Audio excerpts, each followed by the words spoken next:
کرتا ہے حضور ہماری ایک لڑکی ہے جو بالغ ہے، جس کی شادی کی تاریخ ہو چکی ہے، جس کی شادی کی تاریخ ہو چکی ہے، میرے پاس کوئی مال و زر نہیں کہ میں اپنے لڑکی کی شادی کر دوں۔ حضرت نظام الدین شاہ اولیاء نے فرمایا پھر بول کہنا کیا چاہتا ہے؟ وہ دیوانہ کہنے لگا حضور میں یہ چاہتا ہوں کہ ہماری کچھ مدد کر دیجئے، میرے بیٹی کی شادی ہو جائے۔ اللہ اکبر۔ حضرت نظام الدین شاہ اولیاء رحمت اللہ تعالی علیہ نے فرمایا کہ اگر تو آیا ہے بیٹھ، میرے پاس میرا کوئی مرید آئے گا، میرا کوئی چیلا آئے گا، مجھے نذرانہ دے گا، جب مصافحہ کرے گا تو میں تجھے دے دوں گا، تو اپنی بیٹی کی شادی کر دینا۔ حضرات ایک دن بیٹھا رہا، 2 دن بیٹھا رہا، 3 دن بیٹھا رہا، ہفتوں گزر گیا، پورا ہفتہ بیٹھا رہا۔ جب 1 ہفتہ ہو گیا تو عرض کرنے لگا حضور تاریخ بالکل قریب آ گئی ہے، 1 ہفتہ سے انتظار کر رہا ہوں، آپ کے پاس کوئی مرید نہیں آیا، اب بتائیے کیا ہوگا؟ تو حضرت نظام الدین شاہ اولیاء نے فرمایا او آنے والے، یہ ہماری جوتی رکھی ہوئی ہے، اس کو لے جا، اسے بیچ کر اپنی بیٹی کی شادی کر دینا۔ سبحان اللہ۔ اس نے کہا حضور یہ آپ کی پرانی جوتی ہے، اس کو میں لے جاؤں گا تو 10-20 روپے میں بکے گا، میں اپنی بیٹی کی شادی کیسے کروں گا؟ حضرات غور کرنے کا مقام ہے۔ سرکار نظام الدین شاہ اولیاء فرماتے ہیں سن، اللہ اور اس کے رسول پر بھروسہ رکھ، اسی 10-20 روپے میں اتنی برکتیں ہو جائیں گی کہ تو بیچ بھی ڈالے، تو اپنی بیٹی کی شادی بھی کر دے گا، بیٹھ کر کھائے گا بھی۔ اللہ اکبر۔ حضرات اٹھا اور اس جوتی کو اٹھا کر کے ایک کو اس جیب میں رکھا، ایک کو جیب میں رکھا، چل دیا۔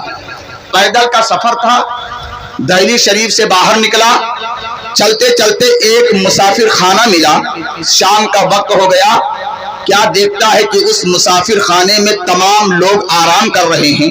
اس نے سوچا کہ اب ہم بھی آرام کر لیں، اس کے بعد میں یہاں سے سفر کریں گے۔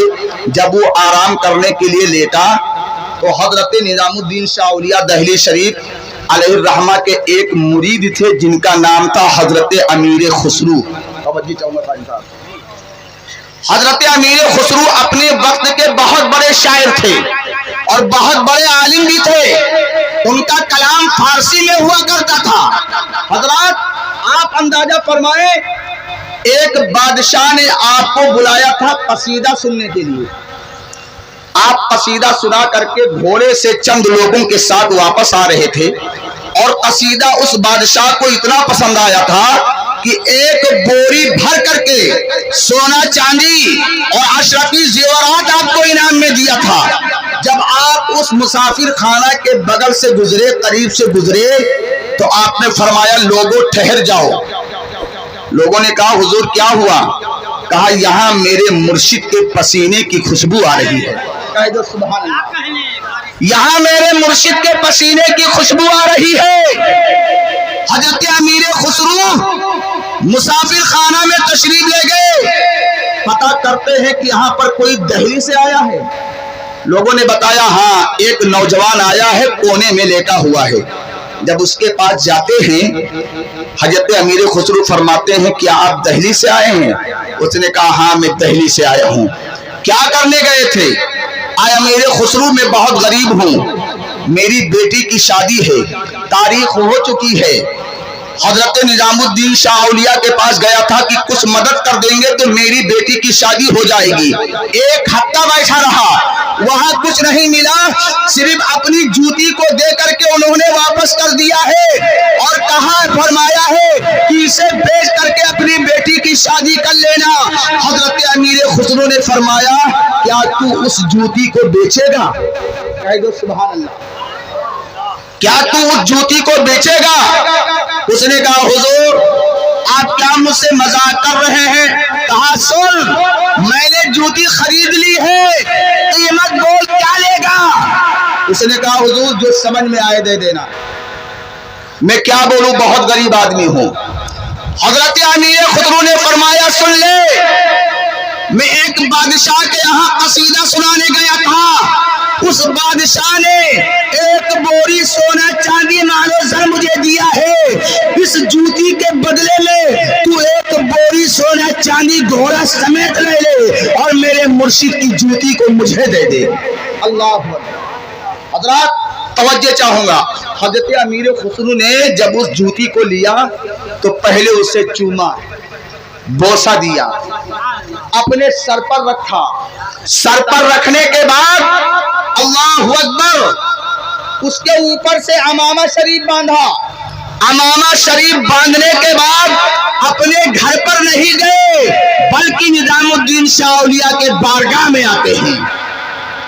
جب بارگاہ میں آپ حاضر ہوئے تو حضرت نظام الدین شاہ اولیاء رحمت اللہ تعالی علیہ نے فرمایا، امیر خسرو ہماری جوتی کو تم نے بہت کم قیمت میں خریدی، بہت کم قیمت میں خریدی ہے۔ حضرت امیر خسرو نے عرض کیا، حضور میں سفر میں تھا، اگر گھر پر ہوتا تو اس جوتی کے بدلے اپنا پورا مکان جتنی دولتیں تھیں سب دے کر کے آپ کی جوتی کو خرید لیتا، اس لیے کہ اس کی جوتی کی قیمت اور کوئی نہیں سمجھتا ہے، امیر خسرو سمجھ رہا ہے۔ حضرات محترم، یہ ہے حضرت نظام الدین شاہ اولیاء اور امیر خسرو۔ اللہ تبارک و تعالیٰ قرآن میں ارشاد فرماتا ہے، یا ایھا الذین آمنوا اتقوا اللہ وکونوا مع الصادقین، اے ایمان والو اللہ تعالیٰ سے ڈرو اور سچوں کے ساتھ ہو جاؤ۔ استغفر اللہ ربی من کل ذنب واتوب الیہ، ایک مرتبہ سب لوگ مل کر پڑھ لیجئے، لا الہ الا اللہ محمد الرسول اللہ صلی اللہ تعالیٰ